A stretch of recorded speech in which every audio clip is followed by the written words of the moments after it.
Big breaking news చూస్తున్నాం. ఓ వైపు కూతురు కవిత అరెస్ట్, మరోవైపు పార్టీని వీడుతున్న నేతలు. ఈ నేపథ్యంలో బీఆర్ఎస్ అధినేత కేసీఆర్ సంచలన నిర్ణయం తీసుకోబోతున్నారా? బీఎస్పీకి రాజీనామా చేసిన ఆర్ఎస్ ప్రవీణ్ కుమార్ ను బీఆర్ఎస్ లో చేర్చుకొని వర్కింగ్ ప్రెసిడెంట్ పదవి అప్పగించకపోతున్నారా? బీఆర్ఎస్ లో ప్రస్తుత పరిణామాలు చూస్తే అవుననే సమాధానం వస్తుంది. బీఎస్పీకి ప్రవీణ్ కుమార్ హడావిడి రాజీనామా చేయడం, వెంటనే కేసీఆర్ తో భేటీ కావడం ఈ అనుమానాలకు బలం చేకూరుస్తుంది.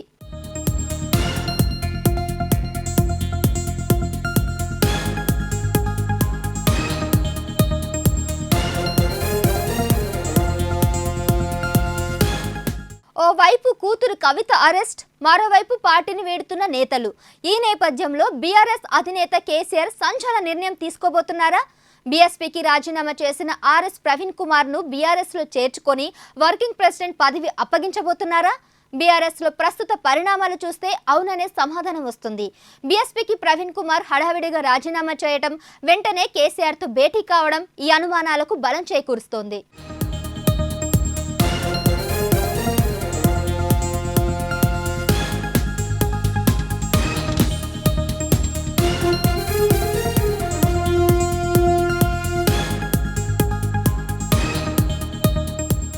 ఈ అంశానికి సంబంధించి మరింత సమాచారం మా ప్రతినిధి ప్రశాంత్ ఫోన్ ఇన్ లో అందిస్తారు. ప్రశాంత్, చెప్పండి, ఆర్ఎస్ ప్రవీణ్ కుమార్ ను బీఆర్ఎస్ వర్కింగ్ ప్రెసిడెంట్ గా కేసీఆర్ నియమించబోతున్నట్లు తెలుస్తుంది. మరి దీనికి సంబంధించిన పూర్తి సమాచారం ఇవ్వండి ప్రశాంత్. సహస్ర, ఏదైతే అసెంబ్లీ ఎన్నికల తర్వాత బీఆర్ఎస్ పార్టీకి షాక్ మీద షాకే తగులుతుంది. ఎందుకంటే అసెంబ్లీ ఎన్నికల్లో ఓడిపోవడం ఒకవైపు అయితే, మరొక వైపు సిట్టింగ్ ఎంపీలు, ఇప్పుడు పార్లమెంట్ ఎలక్షన్స్ వస్తున్నాయి, సిట్టింగ్ ఎంపీలు కూడా ఒకరి వైపు అంటే మిగతా పార్టీల వైపు చూస్తా ఉన్నారు. ఒక్కొక్కరిగా సిట్టింగ్ ఎంపీలు అంతా కూడా మిగతా పార్టీలకు వెళ్ళిన సందర్భాలు కనబడుతున్నాయి. మరొక వైపు పెద్ద ఎత్తున ఇంకో షాకింగ్ న్యూస్ ఏంటంటే, ఎప్పటి నుండో ఢిల్లీ లిక్కర్ కేసుకు సంబంధించి ఈడీ నోటీసులు ఇచ్చింది కవితకి.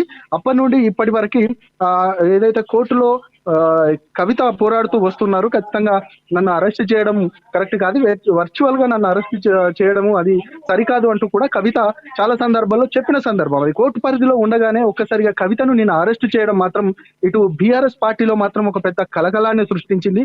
అదొక వైపు అయితే ఇటు కవిత అరెస్టు, రెండో వైపు పార్టీ నేతలంతా కూడా, ఇటు ఎమ్మెల్యేలు, ఇప్పుడు ప్రస్తుతం ఉన్న ఎమ్మెల్యేలు కూడా వరుసగా ఈ ఏదైతే రేవంత్ రెడ్డిని కలవడం, పార్టీకి సంబంధించి సంకేతాలు ఇస్తున్నారు. పార్టీని మేము ఒకరొకరుగా వీడిపోతున్నాము అనేది సంకేతాలు ఇస్తున్నారు. ఈ నేపథ్యంలోనే ఇటు కవిత అరెస్టు, పార్టీ నేతలంతా మిగతా పార్టీలోకి వెళ్ళడం, ఈ మిగతా అన్ని అంశాలకు సంబంధించి ఒక పార్టీకి సంబంధించి పెద్ద ఎత్తున ఏదైతే కొంత కుదుపుస్తున్న సంఘటనలు చెప్పొచ్చు. ఇక ఈ నేపథ్యంలోనే ఒక కేసీఆర్ మాత్రం పెద్ద ఎత్తున ఒక నిర్ణయాన్ని తీసుకోబోతున్నారని మనం తెలుస్తా ఉంది.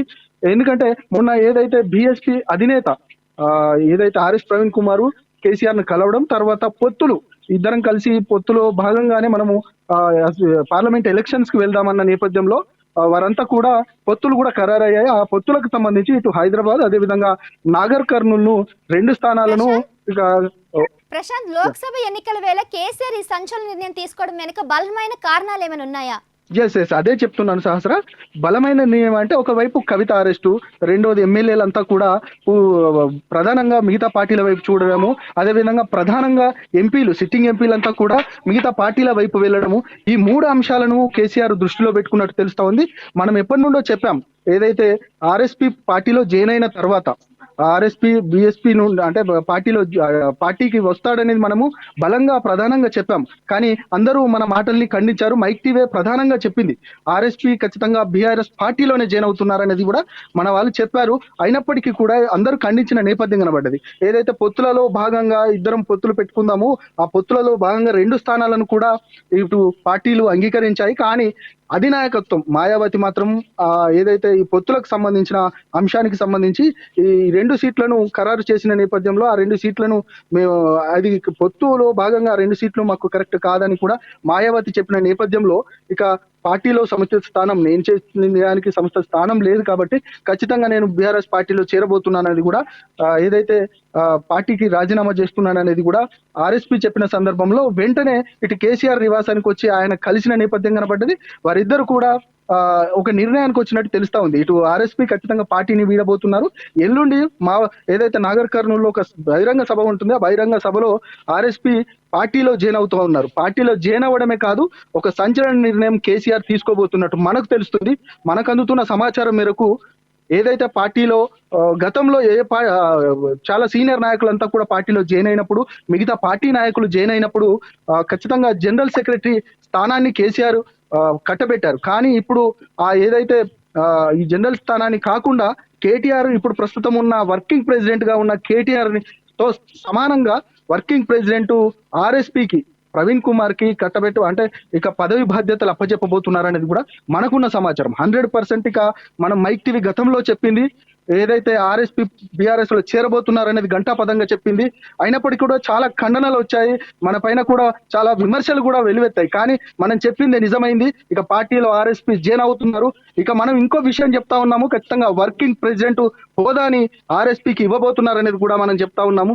అదే నేపథ్యంలో ఖచ్చితంగా ఆయనకు వర్కింగ్ ప్రెసిడెంట్ కేటీఆర్ తో సమానమైన పదవిని ఇక ఆయన కట్టబెట్టబోతున్నారు. ఇక సహస్ర, మనం ప్రధానంగా ఈ 2 అంశాలను మాత్రం చెప్పొచ్చు. మీరు అన్నట్టుగానే ఈ అన్ని అంశాలకు సంబంధించి కేసీఆర్ ఇప్పటికే చాలా ఆలోచిస్తున్నట్టు తెలుస్తా ఉంది. ఇటు కవిత అరెస్టు, అదేవిధంగా ఎమ్మెల్యేలు, ఎంపీలు, మిగతా పార్టీల వైపు చూడడం, ఈ అంశాలన్నిటికీ చెక్ పెట్టడానికి ఒక ఆర్ఎస్పీ బలమైన నాయకుడుగా ఉన్నారు. ఏదైతే దళిత సామాజిక వర్గానికి ఒక ఐకాన్ గా ఉన్న నేపథ్యంలో ఆయనను పార్టీలో కీలక పదవి ఇస్తే మాత్రం ఖచ్చితంగా ఇటు దళితలో కొంత సెక్షన్ పీపుల్ అంతా కూడా ఈ పార్లమెంట్ ఎలక్షన్ లో బీఆర్ఎస్ తరపున ఉంటారు. ఖచ్చితంగా వారంతా కూడా మా మద్దతు తెలుపుతారు అనేది కేసీఆర్ ఆలోచిస్తున్నట్టు తెలుస్తా ఉంది.